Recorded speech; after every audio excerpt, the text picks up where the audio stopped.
வணக்கம். இயற்கை நமக்கு வணக்கம். இயற்கை நமக்கு நிறைய உணவுப் பொருட்களை கொடுத்திருக்குது. பழங்கள், காய்கறிகள், தானியங்கள், இது எல்லாத்துலயுமே விதைகள் அப்படிங்கிறத நம்ம உணவுல அடிக்கடி சேர்த்து கொள்ளணும். ஏன் அப்படின்னா அந்த விதைகளுக்கு ஒரு பொதுவான பண்பு இருக்கு, உடல்ல நோய் எதிர்ப்பு சக்தியை ரெப்படுத்துறது. இன்னைக்கு நாம ஒரு சில விதைகளை பத்தி பார்க்கலாம். ஃபர்ஸ்ட் பூசணி விதை.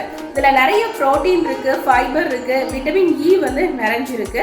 ரெண்டாவது முருங்கை விதை. இது கேன்சர் செல்ஸ் தடுக்கக்கூடிய தன்மை இந்த முருங்கை விதைக்கு இருக்கு. ஹெச்பியை இன்க்ரீஸ் பண்ணும். இதுல விட்டமின் ஏபிசி நிறைஞ்சிருக்கு.